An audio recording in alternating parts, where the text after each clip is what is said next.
LasVegasDiscount.net's the best there is. Save up to 50% on your next Vegas trip. And travel, rental, shows, and tours. Find the deals you're looking for. LasVegasDiscount.net. LasVegasDiscount.net. If you're going to Vegas for deals that are the best, visit LasVegasDiscount.net.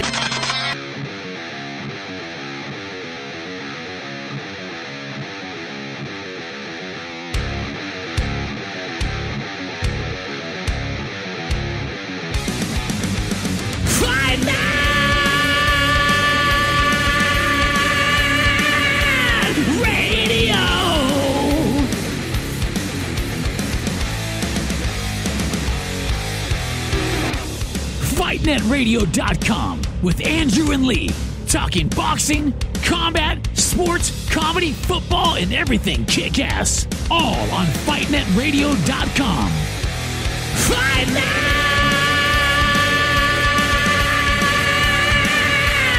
Radio! Hola, soy Julio César Chávez. And lights out, baby. Lights out all day. This is Sugar Ray Leonard, and you listen to Fight Net Radio. I mean, this is ridiculous. It's a radio show. It ain't a one-hour television spectacular. Everyone in this room is now dumber for having listened to it. We gon' know. I got eyes and ears everywhere. I got friends all over the world, man. Who gives a shit with Whitey? He's a piece of crap. Oh, shit. Shit, Andrew. You're not doing it. You're not doing this. You're not doing that. Hello, Fight Net Radio fans. This is your wonder from down under and Fight Net Radio Southern Hemisphere sweet science correspondent Sam from the Exceptional People podcast. I answered Lee Honish's very last-minute call and cancelled a Saturday night dinner engagement, earning the wrath of my wife and a possible 30-day freeze-out to sit and watch super prospects Andrew and Jason Maloney. This fight night was billed the goodbye and thanks for coming event for the Maloney fans as the boys plan on heading to the US for possible world title shots. The event was held at the Seagulls Rugby League Club, Tweed Heads, New South Wales, and was the first fight for both brothers since signing with Top Rank and streamed on ESPN Plus at 3 a.m. Pacific in the US, which was obviously a bit too early for Lee Honish to wake up for. In the semi-main event, the 20-0 Andrew the Monster Maloney went up against Selemani Bang Bang Bagazi, aka Shalamalama Ding Dong from Tanzania. The bout did not last too long, as in the second round, Selemani Bang Bang Shalamalama Ding Dong spat out his mouthpiece and just quit on the spot. He was a late replacement for a Mexican. In the main event of the evening, the ESPN Plus streamed fight for Top Rank, Jason the Smooth One, 19-1 with 16 KOs, fought against Good Luck Mrema, also of Tanzania, for the WBA Oceania Bantamweight title. This also didn't last long, as Jason the Smooth One KO'd Good Luck Mrema, who took the fight on 1 week's notice in the third round. In more exciting news, and just been announced, the newly crowned Australian Super Welterweight champion, Tim, son of Kostya Tszyu, will be fighting Dwight, the Fighting Cowboy Ritchie. This is a huge step for Tim, coming off a victory over Joel Kamakeo Camilleri for the Australian Super Welterweight title. This bout against the Fighting Cowboys for the IBF Australasia and WBO Global Junior Middleweight title on August the 15th at Sydney's Exhibition Centre. In other news, FNR's favourite former world champion, Jeff the Hornet Horns' next opponent has been announced, and he'll be fighting Michael Zarafa at a date and a venue to be announced in Australia. That's it from me. This is Sam Navajiro, Fight Net Radio Southern Hemisphere correspondent and #1 casual fan. For more of my gold, look for my Exceptional People podcast on iTunes or go to exceptionalpeople.com.au for past episodes. Bye for now. Hi, everybody. Welcome to Fight Net Radio. Lee Honish, Andrew Labouche, coming to you live from Las Vegas. Always like saying that, Andrew. Andrew's coming to you from his bedroom. I'm coming to you from the Spring Valley Hooters, so I apologize for the music in the background, but it's good Wi-Fi. And the manager said I could do this. And so that's all that I need. So let me put these guys over. Spring Valley Hooters, women are great. Taylor's my server. She's plenty hot. What else can I say? It's open 24 hours. Have you heard of that before, Andrew? Yeah. This is not the hotel. This is just a Hooters in Spring Valley. Like, it's unique. There's Taylor. I hear you. Stuff. Thank you, Taylor. I was almost going to say Taylor wasn't from here because she didn't have any tattoos, Andrew. And as she put my coffee down, she had a tattoo on her wrist. I'm bummed out. She's probably from Vegas. And what do we teach people about women from Las Vegas, Andrew? What is that, Lee? Stay away from them. They're batshit crazy. Oh, jeez. Why are you giving me a hard time, man? I should be the one who's exhausted. Instead, you on babysitting detail sound like you're wrecked. Yeah, 2 a.m. So, right, and you had to take care of your wife when she got home all drunk, so I get that as well. But, bro. She can't drink. She's breastfeeding. Oh, okay. Yeah. Then why would she go to a bar to go drink? For those of you who don't know, dancing. Andrew's beautiful wife had a birthday yesterday, and so she decided to go clubbing and dancing and having fun without Andrew.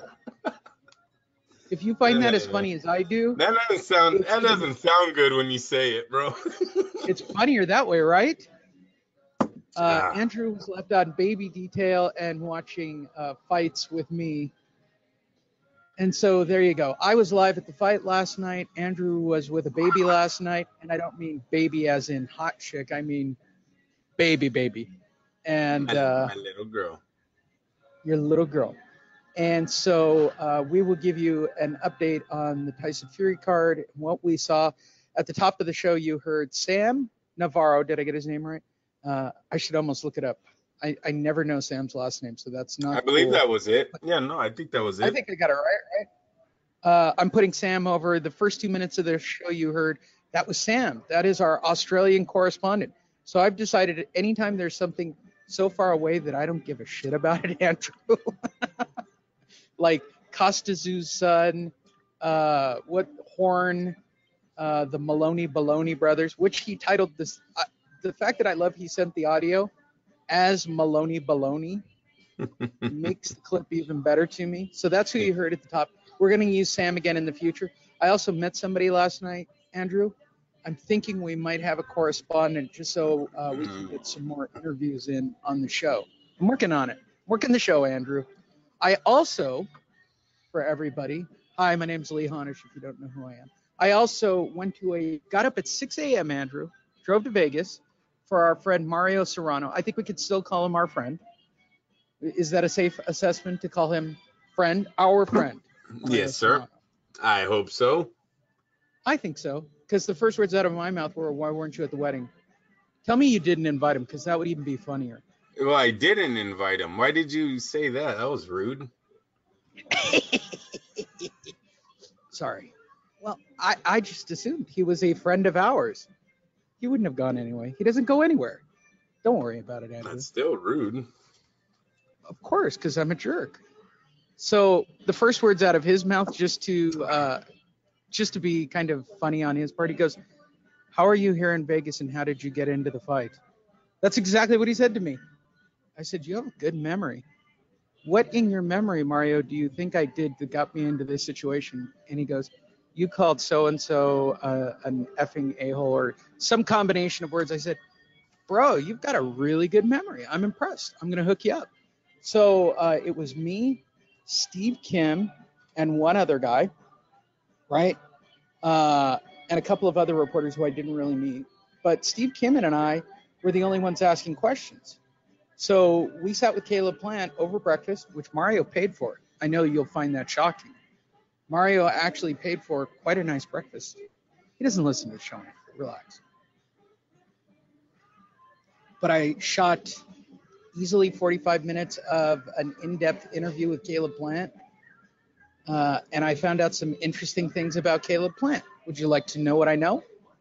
What's that? His next fight is against a guy named Mike Lee. Do you know that? Yeah. Okay. You know what makes the fight interesting? What's that? Don't worry about that.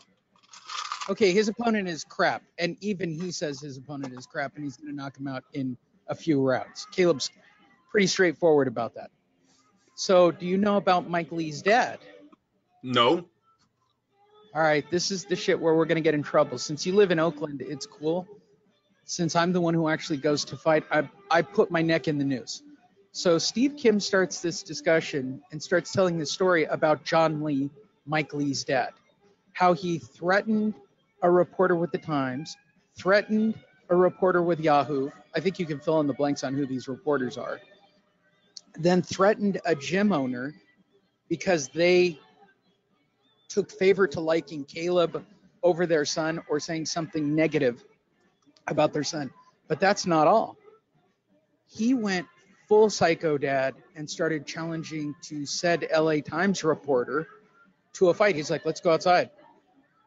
And according to Steve, I mean, it was crazy. Like Mike Lee had to like calm his dad down because John Lee is batshit crazy. And you'll actually hear me in the interview tapes when I put them out tomorrow saying batshit crazy dads, because I've met Caleb's dad and he's extremely normal. I mean, he's a really normal guy. They're down to earth people. He doesn't have a weird attitude. He doesn't fit the PBC model. He knows he doesn't fit the model. He goes, I got the belt. They didn't expect that. So now I've got it. He's kind of got the fights are going to work themselves out attitude, right? He thinks he's a good fit for Canelo. I said, you're with the PBC, bro. Do you think that's really going to happen? And he goes, don't care. I got a belt. I'm like, good for you. And he's young, so he has all the right attitudes. But the most interesting thing is this John Lee, Mike Lee's dad is batshit crazy thing that just to me was completely fascinating because Steve Kim went on and on. He's like, to the point, I found this out. Steve Kim actually trains and boxes at the Wild Card Gym as well. He's actually in pretty good shape.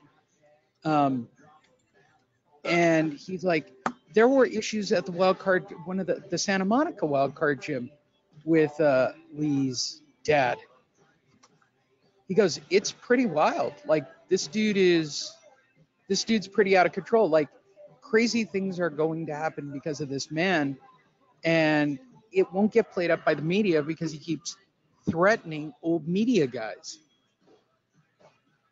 So you know me, Andrew. I stepped right into the mix.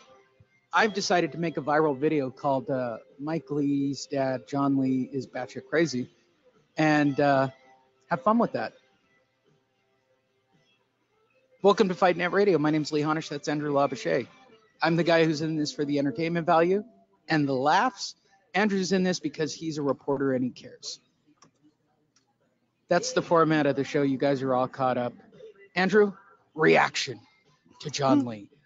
There's been a lot of crazy dads in boxing. He'll get put in line. And lately, too. I said, yeah. I was talking to Steve and Mario last night. I said, what's going on with the water? I said, we were power ranking crazy dads, and we moved John Lee up into the top position based on the number of incidents, knocking out Eddie Hearn's dad for the racially insensitive comments. But we agree that the racially insensitive comments by Eddie Hearn's dad puts him way up at the top of the food chain for crazy dads. Yeah, I mean, you had Ruben Guerrero, you had Angel Garcia, the new kid Teofimo Lopez, his dad's kind of a crazy one. So we've seen it before. According to Steve Kim, Teofimo's dad, while he's crazy, he said he moved him further down the power ranking because he's just a really excited guy. He's just really excited about his kid. He's not threatening reporters. Well, his son hasn't won a world title either yet. So let's wait. We'll hold judge on that until he starts making millions of dollars. Then we'll see what his dad turns into. But for the most part, a lot of these dads, they just get louder. They get more obnoxious, right? Zab Judah's dad. So it's and now him threatening reporters to fight. I don't think I've ever been around anything like that. That's awesome, right? Yeah, it's kind of stupid. He's just dumb. That's just dumb. You're hurting your kid too. I've never been around the man to know who he is. So I really can't speak on if he's like this or not. But it's not a good look when you're threatening reporters. The sad reality, we were kind of filthy with reporters in Vegas, and you and I both know the power of Mario's list, right? So Mario invites everybody, right? He's out to do the best for his client, and it's just me and Steve Kim and a couple of other reporters. And I thought, well, at least he got Steve Kim. Like, that's a pretty big hit to get Steve, but there was free alcohol, so Steve will show up anywhere. And I'm not saying anything out of school. First thing he says when he walks in, he goes, "I had to go to bed at 5 a.m." He was talking about being out last night and hitting it hard, and started right off with a pair of Bloody Marys just to get warmed up. And then he and Caleb got into talking about, with his trainer, we all started talking about our first fights that we watched on VHS tape. It was actually kind of fun, Andrew. It was a great breakfast. You would have loved it. And so we did that till about noon. PBC's losing a lot of power, though. I mean, they're they got the rumors going. I think that's why Khalid Plant didn't attract no international media. These guys, there's nobody on the PBC roster is really internationally known. Here's what Caleb has going for him, and I don't think Mario's playing it up correctly. You've got a super middleweight, right, who's young, who's not supposed to be there, who's got the IBF title. He's right. If nobody sees him as a threat, the big fights will come to him. If the PBC goes away, the one thing that makes Caleb bulletproof, you got a belt, bro, and you're a middleweight. And everybody thinks you're beatable. And Caleb's attitude is, everybody can show up and find out if I'm beatable. I'm cool with that. And his trainer is the same trainer that's got Uzgadi. He's got a couple of guys. I can't remember his name. I think it's Justin somebody. I don't want to. I talked to him a little bit, and I'm being real shitty about it. But they met in Tennessee. He had a gym out there. He's now out here. He's got a couple of guys. But the kid's got the right attitude on his head. He's like, I'm glad I've got the target on me. It means that people are going to come and try to take this fight, which means they can try to get it. But they got to pay to take the opportunity. Good for him. Because if the PBC, because I asked Mario, he's tied into the PBC. I said, what's the deal? He goes, I've heard the rumors like everybody else. And Steve Kim rolled his eyes and he goes, that one's a few weeks old. I said, bro, the news hit last night that there's another cycle about it breaking. He goes, everybody knows the PBC's out of money. The only question is who's buying it.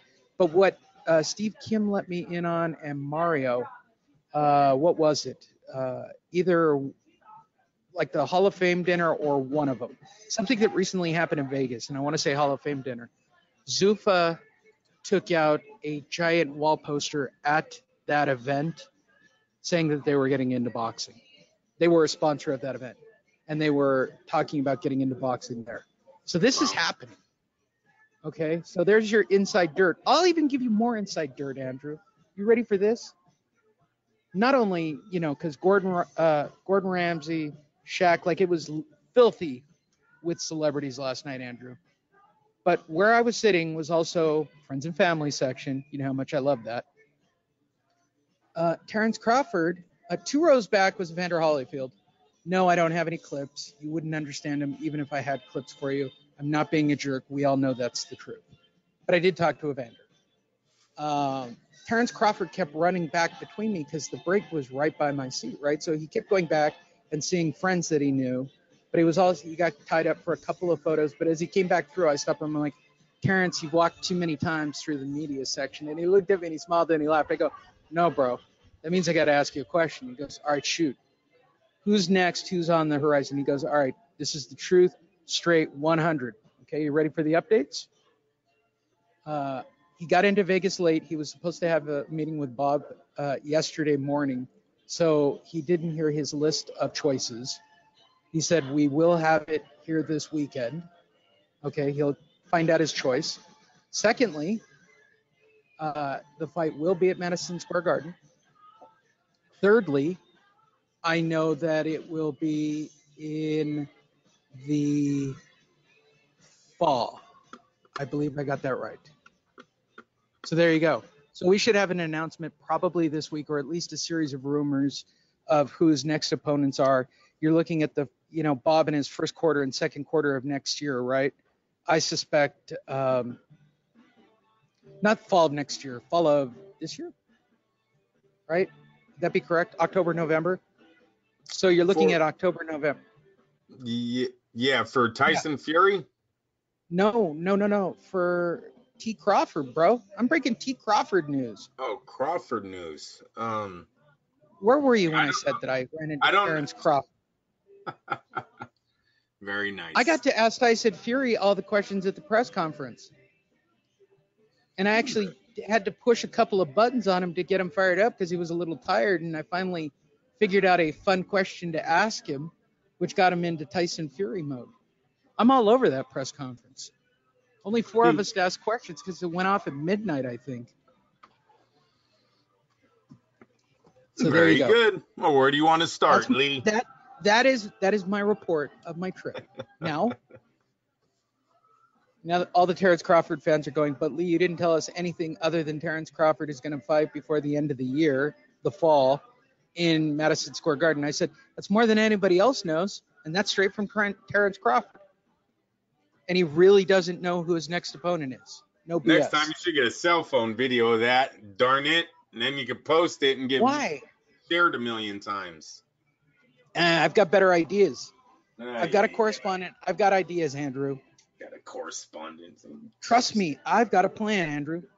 You know that FightNet Radio is the #1 boxing platform on Facebook, right? You know that now.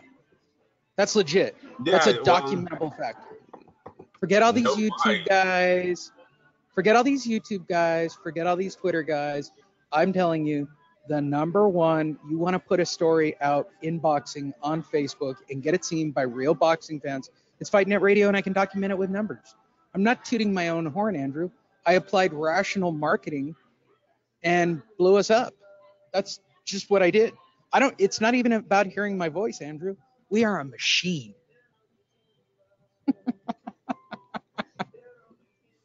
All right. I don't want to shut you completely down, Andrew. Why are you so quiet? Did I tell you a bit on the fight? Let's go. I'm waiting. You bounced all over. I don't know where to start. I was going to talk about Khalid Plant and how he doesn't mean anything in the super middleweight division. So, yeah, all the fights are coming to him. He's a free belt. Right now at 18-0, right? At 18-0, he's the Rob Brandt of the super middleweight division. So, I mean, of course. And he knows that. But here's the cool part. Nobody fears you. Lee, he hasn't fought anyone. That's why no one was there. Shit. But, Andrew, let's say you're Caleb Plant, right? You're 18-0, nobody fears you, and you got a belt. You're going to get a payday out of it. No, that's absolutely. He got that winning the title. Yes, sir. But Callum Smith, Billy Joe Sanders, Gilbert Ramirez, Triple G, Saul Alvarez. I mean, fuck, these are A-side, dude. A-side. Oh, yeah. This is not, there are people looking at his belt. Fear? No, what? No. Whoa. You said they don't fear me, right? They don't. So that doesn't get them a fight. Of course they don't fear you. Did you see the list that's in front of you? These are A-list boxers. These are the best boxers in the world. Right. Khalid, no, I'm with you. I'm completely with you, Andrew. But I think it shows a lot that he's got enough head on his shoulders to realize, yeah, I get it. I think I match up well.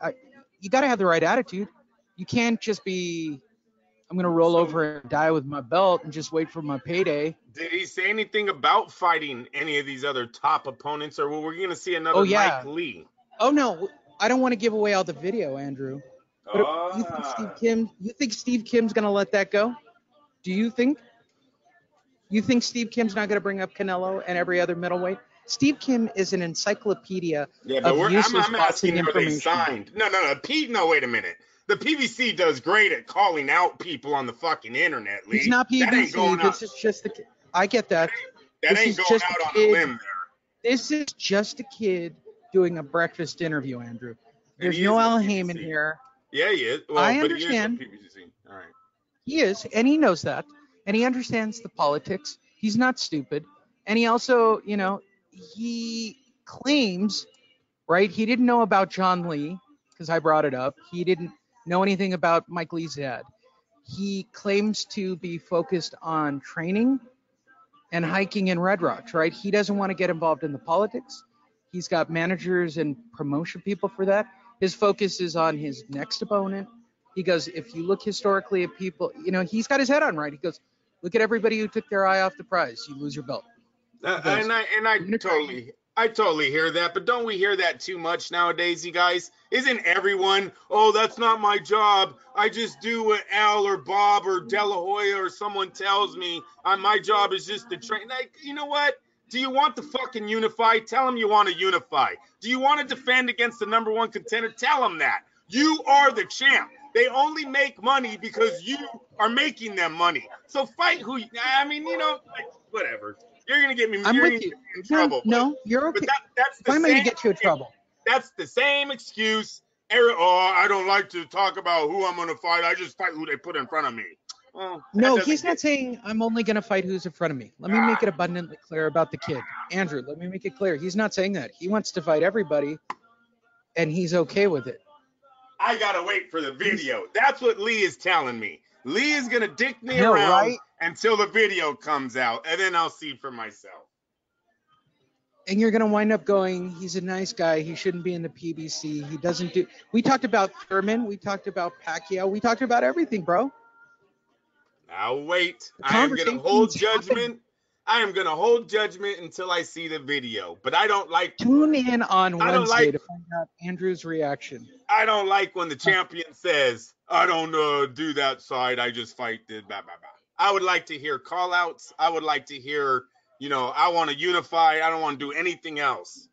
Where the hell is Callum Smith? In his mind, his call-out is Mike Lee. And if his dad, and as he said, if his dad wants to get stupid, right? If his dad wants to get stupid, he can find out what getting stupid's all about. All right, everybody. Let us give you your recap so Andrew can go back on baby detail for Father's Day. It's Father's Day. Is that what you're getting for Father's Day? Yeah, it's horse racing day. That's what it is. All right, good. All right, so at the bottom of the ESPN card, Peter Kadrui takes on Juan Torres. Juan Torres, new in the long lines of fat guys in boxing, Andrew. Kadrui, part of the MTK Mafia, gets the win here over Juan Torres. I don't have anything to report on that fight other than it bored me to death. Then in a 6-round bout, Keenan Hickman took on Guido Vanello. And as you saw or heard from the press conference, I believe Guido is a friend of Tyson Fury's, another one out of the MTK Mafia, Andrew. He got a 2nd-round knockout. Then I didn't see the 2 swing bouts. They happened after the fight. I had to go up for the press conference, which takes us to Darwin Vu of Wisconsin. Look at how good my memory is, and I didn't take notes, Andrew. Fighting for one of the many WBC belts that, trust me, many of us at ringside made WBC belt jokes all night because we had the Continental Americans, the International. We talked about the Pearl. Like everybody, nobody is putting any legitimacy into any WBC belt at this moment. Dwarn Vu took on Isaac Lowe. Isaac Lowe got the win in that fight. That takes you to your Vences Bell fight, which is probably where you jumped in, right, Andrew? I would have to believe you. I only watched the Hart. Isn't that all they showed was Hart and Fury on the telecast? No, ESPN Plus showed everything all night, Andrew, of course. No, I just watched the main card. I didn't see no undercard. Okay, you might want to go back because Andy Vincent took on Albert Bell. I'm going to tell you why this fight was interesting. Andy Vincent is the guy that we've seen on a couple of cards up north, Andrew. This is another WBC inconsequential title, right? But what made it interesting, Vincent throws the best headbutt I've ever seen in boxing. Like literally the best headbutt I've ever seen. That's the young man from San Jose. Correct. Yeah. He threw a headbutt so hard it broke the dude's nose in the 3rd or 4th round. And he threw it. It wasn't like, oh, accidental clash of the heads. No, he loaded it up, turned his head, and slammed it into the dude and didn't get DQ'd for it. Body check, hit him behind the head. Like, he did everything dirty and awful that you could humanly do and never got DQ'd. Albert Bell actually got the win in that, Andrew. Michaela Mayer, who I am deeply and madly in love with, took on Elizabeth Crispo. Now, I recommend everybody go watch this fight because Michaela Mayer may have lost this fight. Okay, everybody at ringside agrees that Crespo was in the fight. She was extremely competitive in the fight, and I agree. I was watching it. This is not me trying to put, me, I'll just put over Mayer and wonder when our Playboy shoot's going to be. But Crespo was there. I mean, she was there. And at the end of the fight, Michaela Mayer hung her head, and Crespo jumps up like she won the fight. So guess who got the unanimous decision? And the scorecards were not only unanimous, Andrew, they were almost lopsided, like 10-1 in favor of and still undefeated Michaela Mayer. Can't even make that shit up, bro. It's hard to score a fight live. Really? Judge Ricky, Branch Ricky, what are you talking about? I'm just saying. At least one of the judges should have saw some action for Crespo, don't you think? Go back and watch it. I know. This one I want to report on Wednesday, okay? I'm going to tell you that Crespo won more rounds and should get more credit for what she did. And that's when Andrew turned on his TV, and that's when everybody showed up in the arena. And that takes us to our co-main event of the evening, Jesse Hart versus Sullivan Barrera. Now, I thought this was actually going to be a good fight, Andrew, because in the first or second round, it's actually like, oh, this is interesting. There's like faux knockdowns and real knockdowns that are called slips, and like it's an interesting fight, right? And then, and I called it to somebody else who was sitting next to me. I said, this is not the fight I expected. And then they started to punch and hold and punch and hold and punch and hold and punch and hold. Andrew, they began to punch and hold for the next 8 rounds after that to the fight that I expected to see. Sullivan Barrera gets in a little bit of trouble, and Jesse Hart gets the win here. I don't think Barrera was ever in this fight and got some really nice help at a couple of points. Your reaction on Barrera Hart? Good fights. It did get ugly on the inside. But I thought that was because Barrera kept getting hurt with the right hand from the outside, so he had to change it up somehow, or he wasn't going to go the distance. Did end up getting dropped late. Easy win for Hart, but I don't really know where that puts him in the light heavyweight division because Barrera's been beaten before. So now Barrera's basically just turned into the journeyman of that division without. I don't even think he ever won a title. No, I don't think Barrera ever did. He's lost every time he's gotten to the upper opposition, though. Nothing changed last night, and so it possibly. But there's nothing wrong with being. But wouldn't you agree, Andrew? There's nothing wrong with being a journeyman fighter. There's nothing wrong with being the guy who's the co-main event. As long as you're getting paid. Correct terminology is gatekeeper. As long as you're getting paid for it. See, some gatekeepers, like when you're Arturo Gatti, someone like that can bring seats to the butts to the seats. Well, then you're going to get paid for whatever you are. Sullivan Barrera is not that guy. No, he's not that guy. Nobody in the arena was there to see. That's right. That's right. So his checks are going to dwindle down. Where no, you don't want to be a gatekeeper. And where is he from? Cuba, I believe. Barrera's from Cuba. And by the way, betting. Just before I forget, Andrew, the betting line on this, because MGM did have betting on it. Barrera was plus 200 and Jesse Hart was minus 250. So ultimately, the favorite won. I don't think it was even close. I think it played out exactly how it should have played out. Yeah, no, and Hart, American boxer, better pedigree in my opinion in the professional ranks. And then you have the fact that he has a controversial loss, one controversial loss to Gilberto Ramirez. I mean, Hart could easily only have one defeat on his record and be an ex-champion, where Barrera is none of those. So that's what you have there. And that takes us to our main event of the evening, Andrew. It's showtime. So I will give you the vibe. They had the lower bowl full. They had the curtains with the upper section closed. Bob's intention was definitely to put Tyson Fury in the oldest storied Las Vegas Strip hotel, right, that's still active. I still think the Hilton or Caesars has a little more history, but they don't do boxing anymore. So he picked the only other place he could do, right? MGM has history there. And so what do? They come out to Living in America. He does a full Rocky IV intro with red, white, and blue shorts. And I literally lean over to the report. We're all chummy at this point because we've all endured. That's Rocky. Is that Rocky right. 4? It's Rocky IV, bro. Yes, it is. Yeah, you're fucking right. Yeah. At which point I look over and go, he's fighting a German. Does that mean he dies in the ring tonight? That's the first thing I said. Right? He even had the ring card, the what are they called? The dancers with the feathers? What are those girls called? The showgirls? He even had showgirls. Yeah. It was just like the movie, it was the full Apollo Creed intro. And if you watch the press conference, which of course, again, we have the video that will be posted on Monday, just go to Fight Net Radio, click on any of the video links, and you can see it where you can hear me asking questions, Andrew. Not just one, many questions. He said that he had planned it for a while. He knew where he was at. He knew that he was really trying to make a statement in America. He knew that he knew everything he wanted to do with this fight.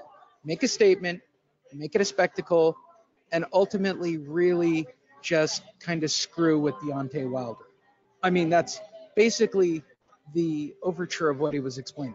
He wants to screw with Deontay Wilder. And they both said point blank, this whole thing is about to get Tyson Fury was not in shape for his fight against Deontay Wilder. He lost a lot of weight and had that fight. This is another fight. We think he's in shape now. We're going to have one more fight to make sure that he's this guy that you see. And we will fight him in the first quarter of next year. But all those reports of contracts and things, completely false. Bob Arum at the press conference says there are no contracts. We have not sat down. That's right. Every report you have heard is not true. That's right. There is nothing. So whatever Deontay says is crazy. And I think Fight Net Radio told that to you guys that did we really think Tyson Fury was going to allow Deontay Wilder to make that announcement without saying a word? Him just sitting on the sidelines not doing anything? Come on. Right. Bob Arum was going to allow some website to announce it. I know. Come on. This is fucking foolish, man. I was tired. I didn't have to put up a front. Bob knows how to announce a fight. Yeah, right. In fact, I came up with the Living in America thing, Andrew. So. Thank you. Ooh, coffee brought to me while I'm servicing by a really hot woman. Shout out to Taylor. All right, Andrew, let's talk about the fight. There's not much to talk about. The first round is Tyson Fury in that twitchy Richie style that he does. It looks like he has like Parkinson's or something. I hate that style. It's very visually off-putting, that whole herky-jerky, whatever that is. It makes me uncomfortable, like he's getting ready to be knocked out. I don't know why it makes me so uncomfortable to watch, but I don't like that whole twitchy stuff he does in the ring. It's really weird. I don't know why visually I don't like it that much. It just makes me.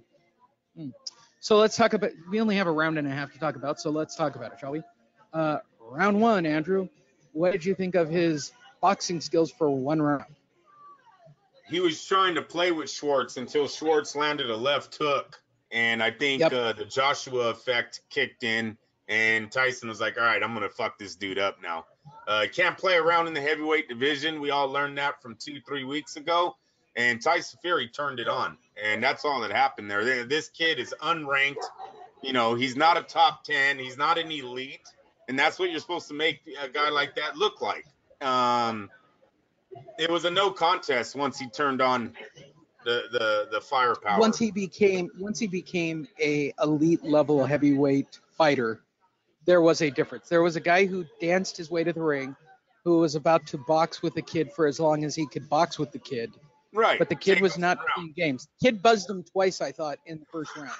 I thought there were a couple of punches where there's almost a look on Tyson Fury's face of. That's right. That's right. I was gonna just say that the look changes on Fury. You see him get hit, and he's like, "Oh, okay, all right." And he knew he better not play around. He's an undefeated power puncher himself, and he turns it on and ends the fight. Great combinations, great defense. I didn't like how he bent over still, and Timothy Bradley right away pointed that out. It's the same motion he did against Deontay Wilder. Wilder timed it, hit him behind the ear twice, and was able to put him down in the last 4 rounds. He needs to watch out for that. I'm telling you right now, when Deontay Wilder seen him bent over, he laughed. That's probably all he needed to see. Oh, is he still doing that?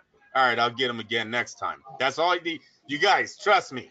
Deontay's not learning any other game plan, but when he bends over, land your right hand at his ear, anywhere in that area, you're going to knock him down. Your power is that good. And Tyson needs to know that. Tyson needs to know it. Look, I love his style, but I don't like the hands down when you're facing one of the hardest hitting heavyweights of this era, maybe of any era. You do not fight Deontay Wilder with your hands down. That you're playing with fire there. So, well, it was a great showing of power, defense, and everything. It didn't. I don't think Deontay Wilder lost any sleep last night, you guys, because he has the ultimate equalizer, and that's his right hand. And Fury was touched. Fury was fighting with no defense. And when I say that, great head movement, but his hands were nowhere by his chin. So he can be hit there. So, and you're still bending over. He's 6'9". You're 6'9". You're still bending over. Whatever. He didn't lose any sleep. I agree with everything you said, Andrew. So let's talk about the controversy of the fight. Was it a knockout, or did the corner throw in the towel first?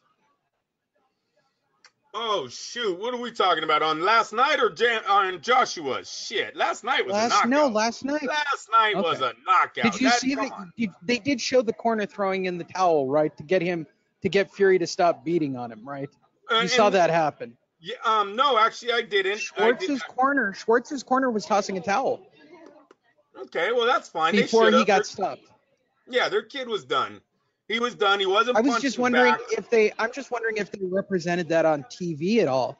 No. From my perspective, okay, because I think they want to make it visually that Tyson Fury got the clean knockout, right? But I'm telling you, that corner, before the ref moves in, the corner's already moving up onto the ring post. They're getting ready to stop that thing. Now, the referee stops it at exactly the right moment. It's almost all simultaneous. But Schwartz technically would have got a corner stoppage before that knockout if all things had played out. I couldn't believe that he got up after that first punch, right? Because he got hit on the button so well that even, I sat with most of the guys who do radio and broadcasting, right? We all got the front row, no table, because you guys aren't broadcasting kind of thing. We had pretty good seats, but we were all radio guys across the board. Podcast, I should give shout outs to some of the podcast guys I met. And by the way, all the podcast guys say the same thing. We don't understand the boxing show either. Oh, jeez. We don't know how it's popular. None, not one. And I met all of our competition and guys that even our fans listen to. And we all had kind of a mutual love fest of pretending we liked each other. But we all agree, right? We all trust me, like that. Trust me. They're saying the same thing about us, so don't listen to them too much. No. It's all good. But we were, we're all friends. You know how it is in the media room. Nobody's competitive on that night. We're all friends, right? We'll talk shit behind everybody's back. So when the first punch went down, I'm telling you, nobody was reserved in that front row. We were all shocked. We all made a noise. We all jumped up. Because it was, I don't know how it came off on TV, but I'm telling you, in that ring, it came out of the blue. Like Tyson Fury had enough of the kid and just threw that right hand, and that was the end of the game. And I couldn't believe that he got up after that. How did it play off on TV? It was a very good combination. Tyson looked very good on that part last night. The problem is who he was fighting. All right, when you're fighting a guy that's ranked top 30, it's very hard to pull too much out of this win. He did what he was supposed to. He will move on. What I don't like about them saying, "Oh, we got to fight one more time to see if this is the Tyson Fury we're going to get or someone else." It matters who you're fighting.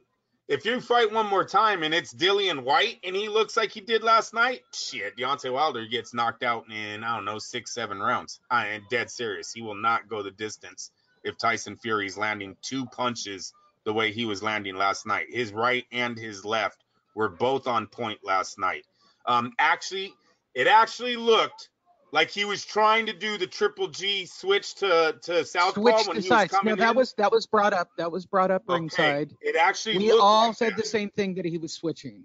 Okay, so fuck Deontay Wilder. If Tyson Fury is able to bring that in, and I'm over here telling you Canelo with his defense is gonna have problems blocking that. You know what the fuck's gonna happen to Deontay Wilder, who just shuts his eyes and like, whatever happens kind of deal. He's gonna get knocked the fuck out. He's not going 12 rounds if Tyson Fury's this good. The problem is he's probably not.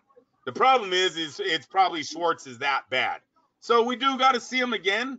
We have to see him again, but we got to know who he's fighting. Everyone's called for Dillian White. Dillian White's been the number 1 contender for a while. If Fury really wants a shot at the WBC title, maybe he should fight Dillian White. Right? It only seems fair to White, who's been winning. The winner gets Deontay Wilder. It sells itself. They're going to Bob already said, the best part about Bob doing a late night press conference, there's no acting in Bob. He's just tired and wants to go home at that point. So he just sort of, it's going to be in Madison Square Garden. Starts giving real answers. Yeah, right. So he just sort of sits there. You got to watch the video. It's going to be in Madison Square Garden. Tyson wasn't even in shape for Deontay Wilder the first time. He dropped 160 pounds. I want him to fight one more time before I unleash him on the heavyweight division and go get all the belts. I'm going to make the deals. It's not hard. I know there's 2 networks. It sells itself. Bob is very matter of fact. And one of the networks is almost out of here, though. I mean, come on, Lee. Right. PBC is selling. Showtime. I think that's what you want me to tell you what I think is going on. I think Bob's waiting. Trying to wait out. Yeah. Yep. Look, he can get a deal with Zuffa much easier than he can get a deal with the PBC, right? Yep. We'll do it in Vegas. We'll do it at the T-Mobile. Blah blah blah blah blah. Right? It's kind of. I felt that vibe. I felt Bob. I agree. You are talking about a man in Tyson Fury who, in my opinion, everybody's fought now, Andrew. Can we all agree that right now, as it stands, Tyson Fury has to be if you're just power ranking him, Tyson Fury's the guy. Yep. Tyson Fury's the man to beat. I'm sorry, everyone. He's the one who beat Klitschko first. He just let the belts go. He didn't get. This guy hasn't gotten beat yet. Now that Joshua has lost, I got to say that Tyson Fury does step into that spot now. Before, you got to remember, Tyson stood 3 years out of the ring, or what was it, a year and a half, something like this? Yeah. It was 3 years away from fighting Klitschko before being in another meaningful fight. That hurts him. That's when he lost it, because Joshua came here at 17 fights, was fighting for a belt, 20 fights, beating a legend, 21 fights has already unified. Like, that dude was doing major things on his own. That's why he was the face of the heavyweight division. With him losing, Tyson Fury's got to step back into the number 1 spot. He hasn't lost.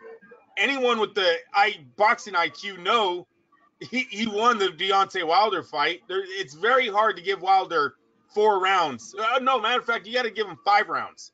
You have to give Deontay Wilder 5 rounds plus the 2 knockdowns to have him winning that fight at 7. Right.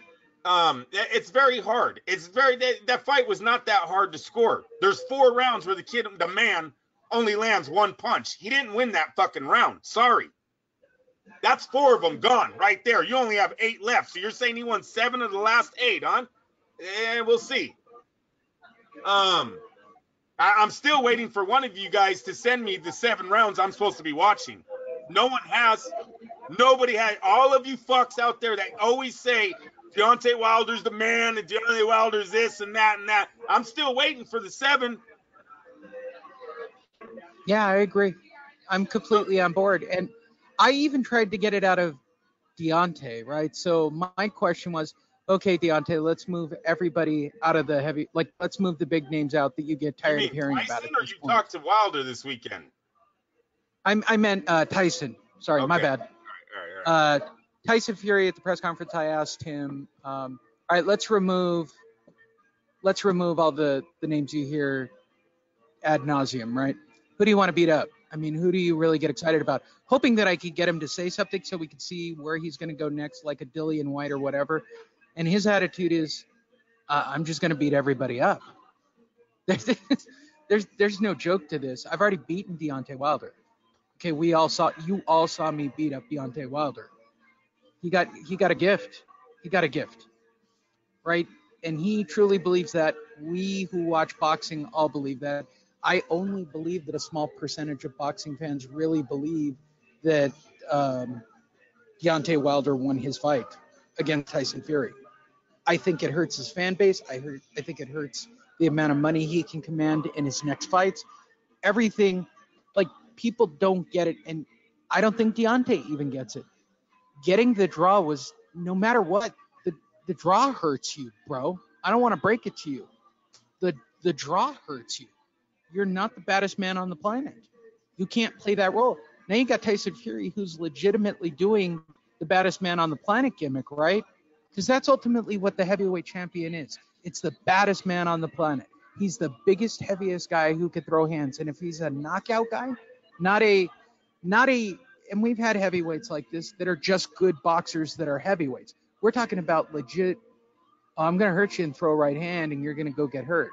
The new Tyson Fury is a knockout guy. He is a 160 pounds lighter. He's fast. He's got, sort of this Tony Robbins-like attitude. He's happy. He's outspoken. He's wearing the suits. He's coming to the ring living in America. It's crazy, Andrew. This guy is trying to make himself the guy to see for American boxing fans. And it shows. Bob Arum's influence is immediate on the first fight. And Deontay, sorry, don't want to break it to you, bro. You're going to be lucky if you're going to get another $8 to $10 million before you get beat. And we're all going to look back and go, why didn't you take the 50 or the 40 or the 30 or the 20? Or the 120. Right. 120 right? is sure going to hurt. If he never makes that back, that is sure going to hurt. That you passed on $120 million at the age of 34 years old, Lee. And I think he's older. He's older than 34. He might even be 35 now. Near the end of his career, he's maybe a handful of fights away from being done. Yeah. Right? The minute somebody knocks him out or puts him down, he's done. His whole, I'm going to end my career undefeated. Well, that's already over, bro. You got to draw. You got to draw. Doesn't matter what you think you're going to do and be better than Mayweather. You're going to be better than, whatever other heavyweight great you're trying to achieve. You got to draw already. You're done. So the only thing that's left for you to do is to get beat or knocked out. And I'm sorry, it's going to be Tyson Fury. I'd be all sorts of afraid of the new 160-pound lighter version of Tyson Fury. And if his next fight is against one level higher, Andrew, like a good tune-up fight to get ready for it, let's say Dillian White, Chisora, somebody in that mid-range journeyman, you could make an argument for their top 5 or 10 position on any of the charts, and he tears through that guy and knocks him out. If I was Deontay Wilder, I'd suddenly get an injury. That would be my attitude. I'd suddenly get hurt. I think they're comfortable with this fight, Lee. They've gotten through it one time. In their minds, they think they won. Deontay said it so many times he has to start believing this shit soon. I think they will sign for that rematch. I don't know if they're into passing up money anymore. Look, they had to have learned something off of that Joshua disaster. Like you just named off all the prices that they skipped. The money might not be there again, and if it is, it's going to be 2.5 years down the line. Right. Because I don't see Anthony Joshua bringing his marketability back up to where it was before he fought Andy Ruiz anytime soon. That's even with him coming back and beating Ruiz. You guys don't understand. The 4 knockdowns was a beatdown. Like he went rounds in that fight. We're giving Ruiz, it was that one left hook that landed. He was never the same. Wasn't there like 3 more rounds after that one left hook? Correct. He got beat down in that fight. He's not going to be the same. And if he gets hurt again, I don't know how he's going to react because of those 4 knockdowns that he received that one night. So the fight is really dead right now as far as 2 elite, undefeated power punching champions. That's fucking gone. That is gone. And that's what was going to sell Anthony Joshua and Deontay Wilder were the size of both men being over 6'6" and the knockout power. Fuck the belts. The belts are good. They look pretty in the night. They look pretty under the lights when you shine them up. But it's that knockout ratio and how tall those men were that were going to sell that fight at $100 million gate. Yeah. So, and we still don't have any confirmation on the Ruiz AJ rematch.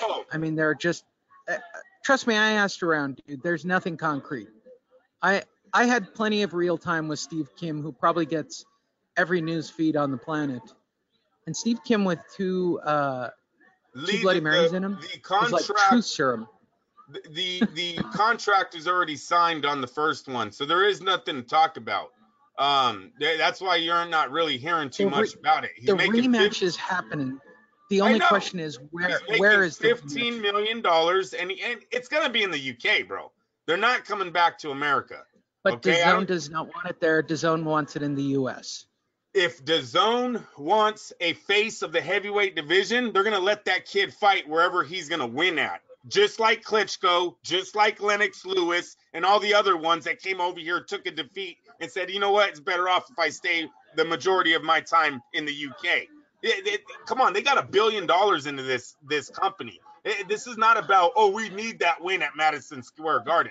You need him to win. That's all we need first. We need Anthony Joshua to win his next 3 fights. 3.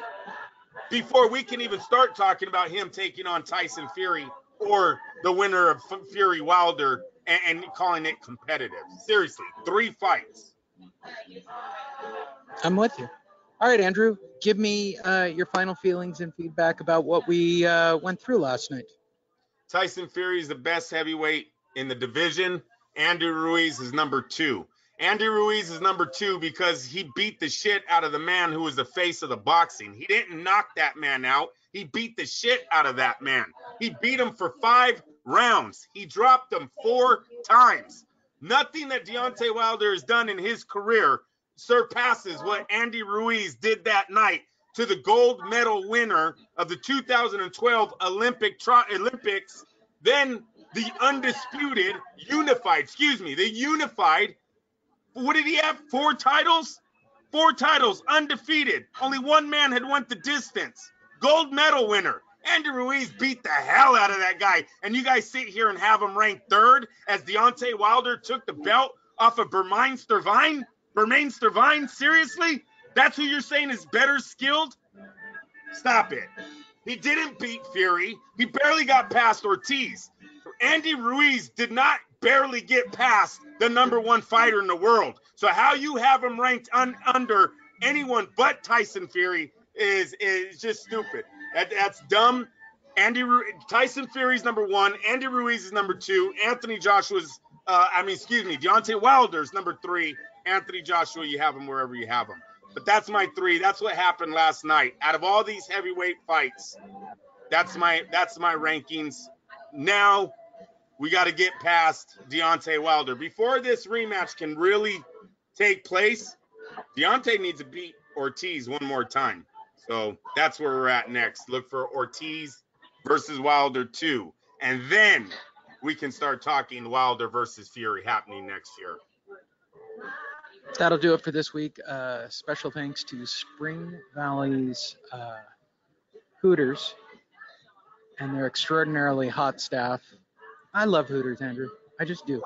Boxing is so dead right now. Well, by Wednesday, Andrew, I'm sure there will be plenty of news. No, Deontay will come out of his hole like a groundhog. I mean, Lee, seriously, the heavyweight champ, the lineal champ fought last night. There wasn't no breaking news, really. I'm on boxing scene right now. It's all Tyson Fury. Tyson Fury, Maloney, the Pretis knocks out Glaucao, whatever the hell that WBSS. Yeah. Warrington gets the split decision. Yeah. You know what? Got to go back and watch that. I was working. I had to do 9 hours yesterday, but I heard that was a robbery, so we got to go look at that fight. We'll have that report on Wednesday. But yeah, Andrew, the whole weekend, dude, there was catering at this fight. I'm telling you, this whole weekend and everything was about Tyson Fury, a lot of celebrities and a lot of big name celebrities coming to Vegas, old school, right? To see Tyson Fury dress up. I noticed that. Dude, I've never seen Gordon Ramsay at a fight. Never. I've seen Shaq at fights. Did you? Hey, Lee, you didn't see Davis? You didn't see Mark? I saw Mark Davis. I was going to go over and talk to him just for you. I know, man. Why couldn't you ask him? Ask him what, Andrew? You think I'm going to do that? Why is there not one photo of you and your dad on the internet? Yeah. Happy Father's Day. He hated you. Yeah, and while I'm at it, Andrew, why don't I just ask Terrence Crawford while he walks through? Yo, bitch, why ain't you fighting anybody from the PBC? You afraid? Yeah, I know. No, hey, listen. Come on. Hey, I was going to say, I don't know who that was another when you jumped on that story. Who are they going to announce him to fight? Cal Brook? I mean, there's Jesse Vargas? I mean, who is Terrence Crawford going to fight right now? You got Spence and Porter. They haven't even announced. Right. You have to rule out everybody in the PBC. They're not going to lose anybody with the title. Yeah. Right. They're in the middle of getting bought out, bro. They got bigger fish to fry at the moment. Yeah, that's true. So if you rule out the PBC, who's left? Right? That's all that matters. Yeah, I don't know who. I think it's going to be Kell Brook. If he's with Eddie Hearn, they can make the deal. Look, he can fight over there, sell a little bit more seats. I don't think Kell Brook versus Crawford sells in America unless they take it to Nebraska. So yeah, it is what it's just really, really down. The Top Rank didn't have too many announcements for their big heavyweight fight. The world was watching. No, when you got the heavyweight champ, the world was watching. Yeah, there should have been some announcements going down here, and we didn't really get anything this weekend. That was the biggest discussion with the media, which was, what does everybody think the watch rate's going to be for this fight? Oh, right? Well, I know. I just looked it up, Lee. I tried looking it up right now. There's nothing out yet. It's going to be tough because it's all ESPN Plus, right? This is basically pay-per-view on a low level.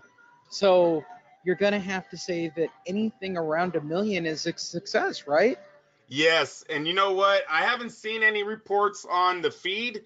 Look, I've been watching DAZN and the ESPN app through my computer.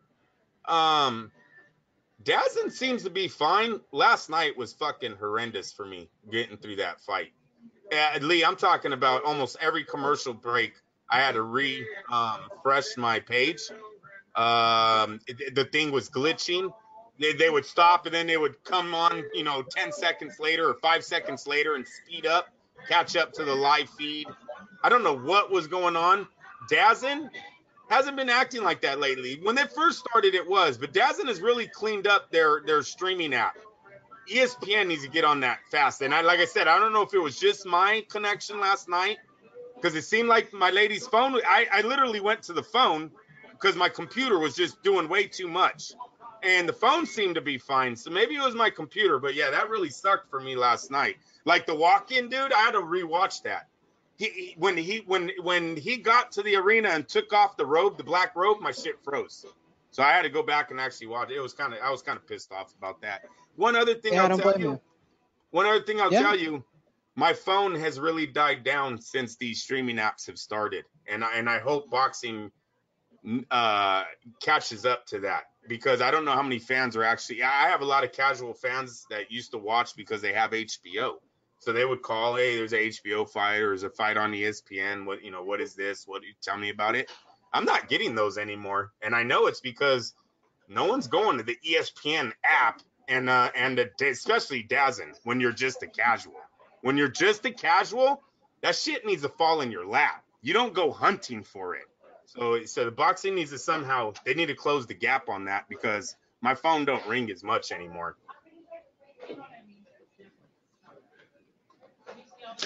That'll do it for this week. That's Andrew Labuschagne. My name's Lee Honish.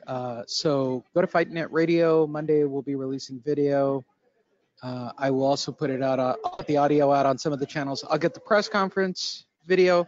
I will get the Caleb Plant video broken up into pieces and parts sometime on Monday. The press conference. What else? Wednesday, midweek, we will do a show. I'm sure news will reappear after the Tyson Fury wave dies down. And don't forget, Andrew said Deontay Wilder sucks. That's the takeaway from this show. Did I get it right, Andrew? He's ranked third. He's not second. I don't know why everyone has this man ranked second now over Andy Ruiz. It's almost a disrespect to Andy Ruiz. They make it seem like what he did was a fluke, and it wasn't. He beat that man for 5 rounds. He got hurt once, never got hurt again. He won that fight there. He did more than Deontay has. Fight Night Radio!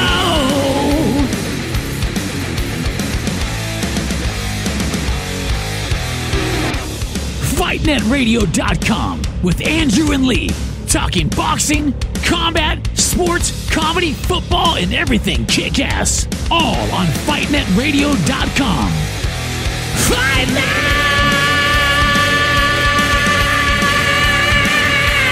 Radio!